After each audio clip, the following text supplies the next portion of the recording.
Bonjour, j'espère que vous allez bien. Ça fait un petit moment que je ne suis pas venue vous causer dans le creux de l'oreille, mais j'ai été très occupée, notamment par le lancement d'un second podcast que j'ai baptisé « Parcours de santé ».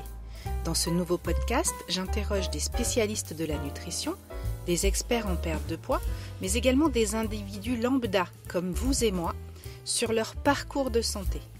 Mon objectif, répondre à une question simple: quel choix faire aujourd'hui pour aller mieux demain? J'ai publié le premier épisode avec le docteur Evelyne Bourduarois la semaine dernière. Et la semaine prochaine, c'est Olivier Maria, Low Carb Frenchie, qui répondra à mes questions. Et ce sont les multiples interviews que j'ai réalisées pour préparer les prochains épisodes qui m'ont inspiré le sujet d'aujourd'hui. Ça va être difficile. Dans mes interviews, les questions sont toujours les mêmes. Une fois qu'ils se sont présentés, je demande à mes invités de parler de leur parcours, d'évoquer le déclic qui a déclenché leur cheminement vers le mieux-être et d'évoquer leurs plus grosses difficultés. Et pour l'instant, ce qui est revenu le plus souvent, c'est la difficulté de continuer à faire le choix de sa santé face aux sollicitations extérieures. Parce qu'on ne va pas se mentir, l'enfer, c'est les autres.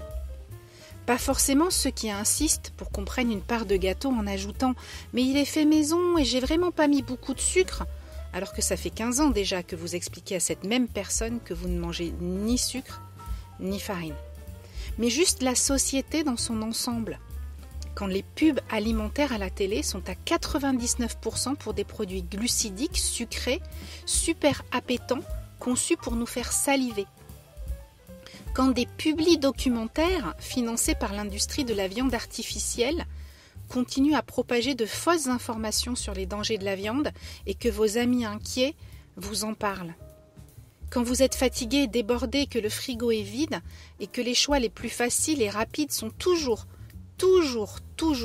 des produits à base de farine raffinée, sandwich, salade de pâtes, pizza, fast-food. Quand on nous regarde de travers parce qu'on refuse l'alcool à l'apéro et qu'en plus, on ne touche pas au toast ni au dessert après avoir fait du tri tout le repas dans son assiette.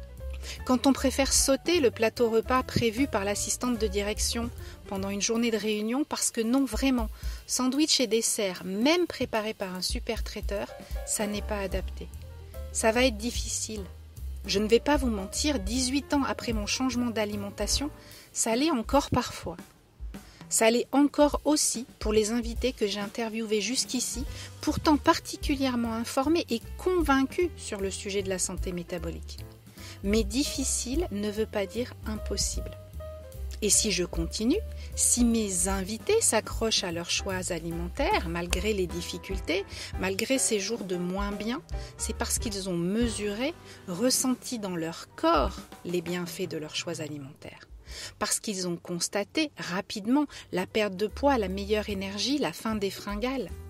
Parce qu'ils ont compris, après quelque temps, que leur corps fonctionnait enfin à pleine puissance et que toute la fatigue, les douleurs, les troubles digestifs, les sautes d'humeur, le désordre hormonal étaient liés à leur alimentation inadaptée. Je ne vais pas vous mentir, ça va être difficile. Ça ne va pas se faire en un claquement de doigts et vous aurez des moments de moins bien. Mais vous pouvez le faire. Vous pouvez faire le choix à chaque repas, à chaque bouchée, de privilégier votre santé métabolique face au plaisir fugace du sucre. Vous pouvez faire le choix de mettre fin aux douleurs, à l'essoufflement, aux cuisses qui frottent, au dos en compote. Vous pouvez faire le choix de vous poser 30 minutes chaque semaine pour organiser vos courses et remplir votre frigo d'aliments qui contribueront à relancer votre métabolisme. Vous pouvez décider que ce que vous mettez dans votre assiette ne regarde personne et que vous êtes seul responsable de votre santé. Parce que très clairement, si vous ne prenez pas soin de vous, personne ne le fera à votre place. Vous pouvez choisir de mourir vieux et en bonne santé et d'épargner à vos proches une perte précoce d'autonomie et la maladie. Nous sommes des milliers, des millions à avoir choisi le chemin d'une meilleure santé métabolique. Et oui, clairement, il y a des moments où ça peut être difficile. Mais ce qu'on sait, toutes et tous, c'est que si on ne fait pas ce choix chaque jour de privilégier notre santé, la vie qui nous attend ne sera pas facile non plus, ni pour nous, ni pour nos proches. Votre santé est entre vos mains. Elle est en votre pouvoir et dépend complètement des choix que vous ferez dès aujourd'hui. Et si parfois c'est difficile, laissez passer l'orage.